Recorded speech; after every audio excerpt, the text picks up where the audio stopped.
Trump's actions have led many Canadians to reconsider travel to the United States. But for one prominent Canadian, the political divide has led him to renounce his U.S. citizenship. Bob Ezrin is a highly regarded music producer. Among his works, Pink Floyd's The Wall, Kiss's Destroyer, and Alice Cooper's Welcome to My Nightmare. No, those aren't headlines from today. Bob joins us from Toronto. Thank you very much for being so patient as we heard Mark Carney speak. You grew up in Canada, but from what I understand, you grew up loving American music, and there's a lot about the United States over the years that you admire. Tell us about that. Well, yes, I grew up in Toronto, got my start here, and very early on, thanks to a great stroke of luck and a tremendous mentor in Jack Richardson, I was able to work with Alice Cooper. So I was already in the States at the start of my career, working with lots of American acts. And I was a huge fan of American music. My uncle was the largest collector of jazz, private collector of jazz records in Canada. So I used to sit in his basement and listen to the sounds of New Orleans and the sounds of New York and the sounds of Chicago and dream about those places as a kid. And then I was lucky enough to go and visit. And I fell in love with the country. I studied the country. I got to know the country intimately, and I got very much involved when I was living there. But I don't recognize the country anymore. And that's one of the great motivations for my returning home. And, yeah, I'm sorry. I mean, you became a U.S. citizen. One of the things you wanted to be able to do, besides participating in life in the United States, is to be able to vote. And so in coming back to Canada, you took a big step in figuratively tearing up your U.S. citizenship. Why specifically go that far? Well, I wanted to come home, and I want to spend what could be the last chapter of my life here at home, where I grew up and where I formed as a human being. I'm comfortable here. I love it here. I love this country. And if I'm coming back with a complete commitment to Canada. So there's no need to be a dual citizen.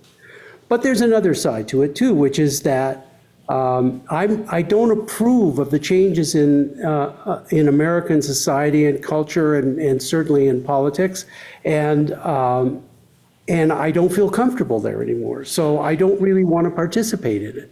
I wanted to come home and devote myself to this country, to this culture, to my home and my people.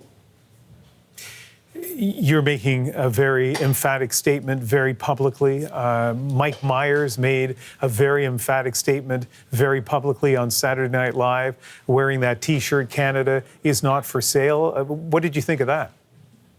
I loved it. I sent him a note, and he sent me back an email saying, we love Americans, which we do, but we have to stand up for Canada. And he said, elbows out. So, elbows out. You were just named as a recipient of the Governor General's Performing Arts Award, and that's going to be given to you a little later on this year. You've won lots of awards, but that Performing Arts Award, what's the significance of that for you? I think that's pretty much the highest award that a Canadian citizen can receive for their work as an artist or in the field of the arts.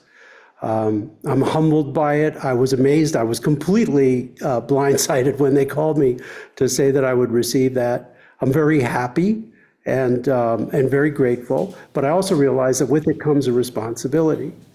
And that's why I'm talking to you tonight. And that's why I'm talking to everybody I can to say it's important for us to celebrate our accomplishments. It's important for us to celebrate our culture. And it's important for us to lift each other up, especially at a time like this, when there are other people who may not be in the business of lifting up Canada. And so I'd like you to continue on that note for a moment as we finish here. There are a lot of people watching this program across the country. It has been a very tough few weeks for Canadians. This has been a very difficult day. We have about a minute, Bob. What would you like to say to Canadians watching right now? I have to say, for the longest while, all of us looked southward for our best friends. And what we've learned very quickly is that our best friends are to the east and the west of us. our best friends are standing beside us. Our best friends are here in Canada, and we should be supporting each other. We should stand unified, one country with one ideal, which is to make Canada strong and to help Canada to thrive in the future. So I think we all have to do whatever it is that we can now to support each other, to work hard for the country, to be ready for sacrifice if sacrifice is necessary, because in the end, it's worth it. This is the best country on earth. I already knew you were a great music producer. I have all those albums that I mentioned in the introduction, but you clearly are a great Canadian as well, Bob. Thank you very much. Thank you.